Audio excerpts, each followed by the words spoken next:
Saya tidak mencikarai soal Pak Erlangga itu mundur, ada kasus-kasus lain, saya nggak peduli amat itu. Oke. Yang jelas di mata saya ketum Partai Golkar hari ini yang mundur itu masih clean and clear.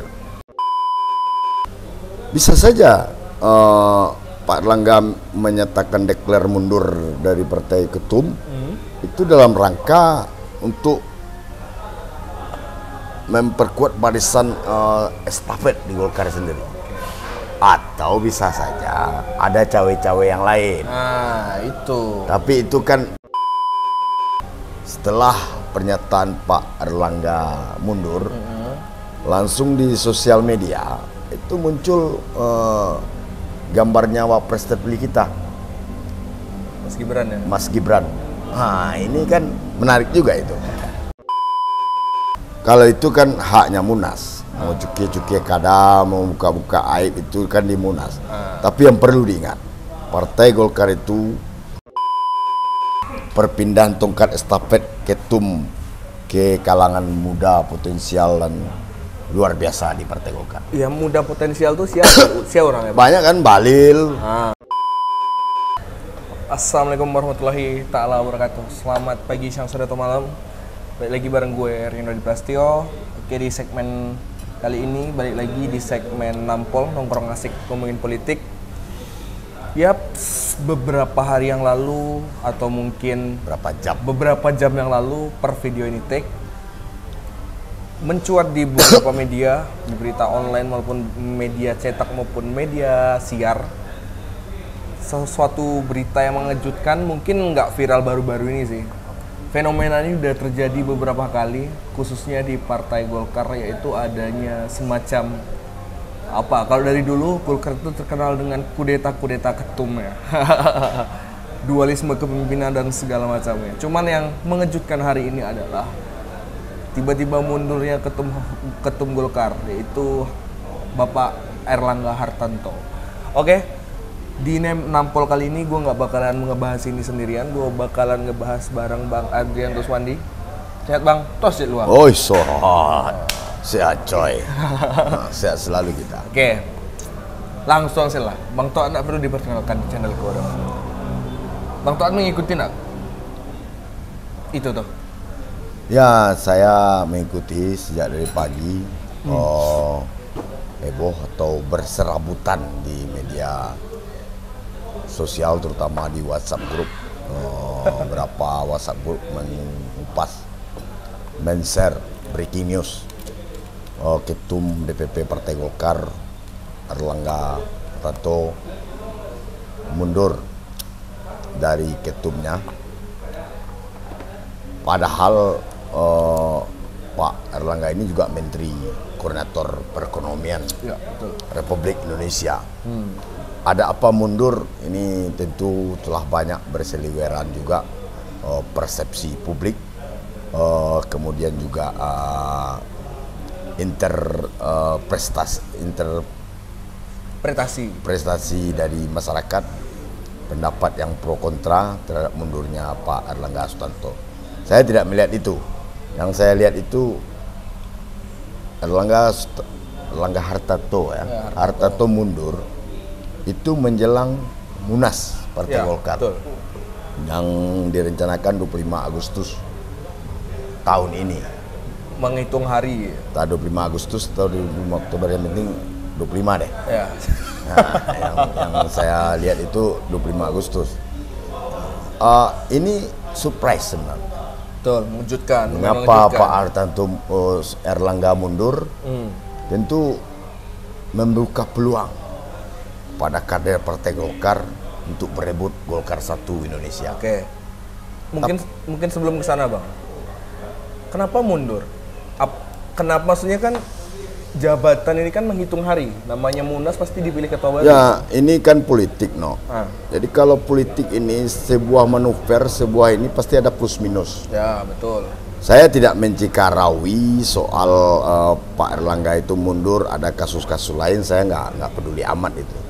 Yang jelas di mata saya ketum Partai Golkar hari ini yang mundur itu masih clean and clear. Nah, bisa saja Pak Erlangga menyatakan deklar mundur dari partai ketum itu dalam rangka untuk memperkuat barisan estafet di Golkar sendiri. Atau bisa saja ada cawe-cawe yang lain. Nah, itu. Tapi itu kan termasuk dari persepsi publik. Terlepaslah itu. Ya kan persepsi itu terbangun karena fenomena-fenomena. Iya, terlepaslah itu. Yang jelas setelah pernyataan Pak Erlangga mundur, langsung di sosial media itu muncul gambarnya wapres terpilih kita, Mas Gibran ya. Mas Gibran. Nah, ini kan menarik juga itu. Tapi yang Rino denger-denger Mr. J, Bang. J-nya siapa yang nggak tahu. Mr. J juga itu, tapi saya rasa enggak lah. Mr. J itu adalah the founding father politik Indonesia saat ini. Dia the big boss-nya. Kalau istilah filmnya dia sutradaranya. Sutradara politik Indonesia. Yang jelas Mr. J, munculnya gambar Mas Gibran ini menjadi tanda kutip dari mundurnya Pak Erlangga. Berarti kan Walaupun di internal Golkar sendiri juga muncul nama Menteri Investasi, ya, Bang Bahlil, gitu kan. Nah, ini kan menarik ini. kalau memang beneran Mas Gibran, bisa dibilang berarti apa ya? Apa yang terjadi semenjak pasca reformasi, Golkar itu kan terkenal itu, Bang. Ketuanya itu out of nowhere, bukan anak siapa-siapa tiba-tiba jadi ketua, walaupun di belakangnya background prestasi politiknya luar biasa, tapi kan bukan anaknya ini jadi ketua, bukan anaknya ini tiba-tiba jadi ketua gitu loh. Beda mungkin dengan apa ya, dengan partai-partai tertentu lah, PDI lah contohnya. Saya kira mundurnya Pak Erlangga ini dalam rangka membuka ruang untuk sebuah regenerasi frontal di Partai Golkar. Tujuannya Golkar regenerasi. itu partai yang tua, berpengalaman, yang sudah banyak makan asam garamnya di perpolitikan Indonesia. Grassroots-nya kuat sekali. Nah, itu yang harus kita cermati. Ini upaya membuat sebuah generasi frontal. Tuh. Peralihan dari tua ke yang muda atau yang milenial. Tapi kalau kecek netizen bukan regenerasi, Bang. Takut dicukia kadae pas Munas. Bang, bener, Bang. Kalau itu kan haknya Munas. Mau cuki-cuki kada, mau buka-buka aib itu kan di Munas. Tapi yang perlu diingat, Partai Golkar itu dalam filosofi kepartainya, dia perang di awal.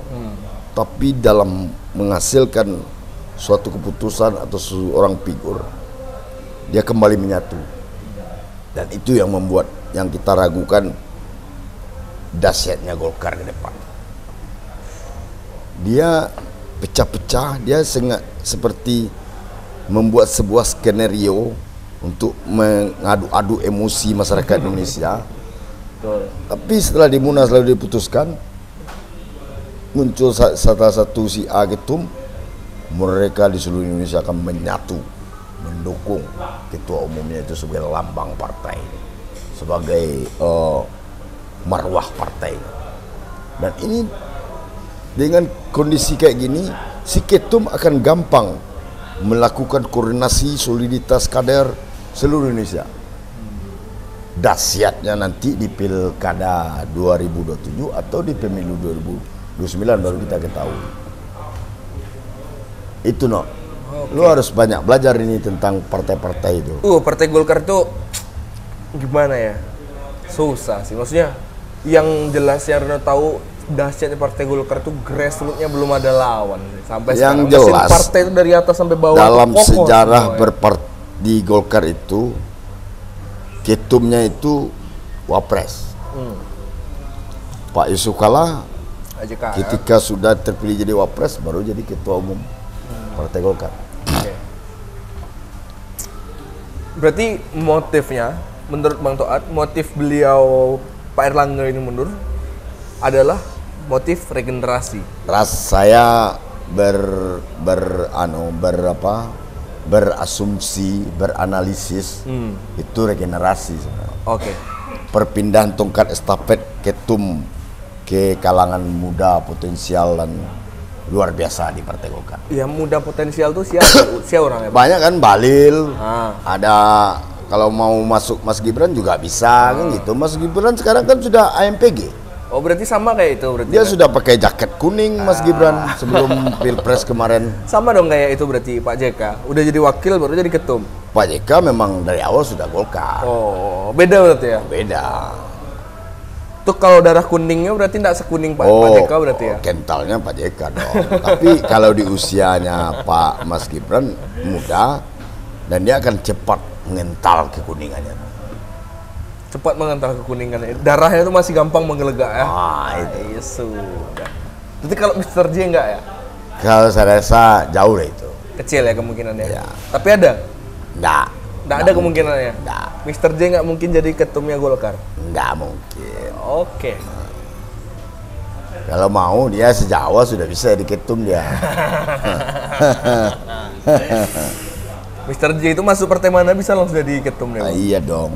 Udah sekuat itu, semengakar itu secara sosok beliau nih. Dia big profesornya politik Indonesia. Udah layak sekali beliau tuh kalau dapat honoris causa profesor. Oh iya dong, harus dong. Bapak itu. Aduh le bang. Saya rasa itu yang jelas. Ini kan terkait breaking news. Kita kan cuma ngobrol-ngobrol doang. Namanya nongkrong asik. Nongkrong asik, ngobrol politik sambil ngopi. Kalau secara mau bahas secara akademis di ruang politik. Di sisi kopi, Kota Padang, Jalan Sutomo. Mampir. Kok sobok juga kami bisa mau tak. Bicara kita bicara santai dan ini bukan sebuah kesimpulan yang harus terjadi. Ini kan pengayaan kita. Ini asumsi, ini opini. Kalau punya pendapat yang lain silahkan. Silahkan tulis di kolom komen. Oke? Oke. Cukup itu aja. Udah. Bilang ngopi toat tag video lihat. Rencana Senin sampai Sabtu depan lah. Lain akan janji manis lo dari sumber kok. Biasalah itu. Batang sih yang di ngopi toat sebelum kalau di ngopi toat itu memang orang-orang yang berkualifikasi. Oh iya. Yang belum hebat dia kalau dia belum berani tampil di ngopi toat. Kalau udah nampil di nampol nampol masih setengah itu. Iya. Karena ngopi toat itu terus viewernya terus menanjak setiap episode. Berarti itu stratanya kalau di ngopi toat channel tuh nampol dulu baru ngopi toat ya? Nah, ngopi toat dulu baru nampol. Oke, itu aja episode kali ini. Ini asumsi, ini opini dari Bang Adrian Tuswandi. Ya, kalau teman-teman punya asumsi lain, punya pendapat lain, feel free buat komen-komen di bawah. Bang Ad juga sering ngebalesin komennya kok. Kalau mau dikata-katain boleh. Silakan. Itu hak netizen. Oke, mungkin itu aja. Salah kata mohon maaf.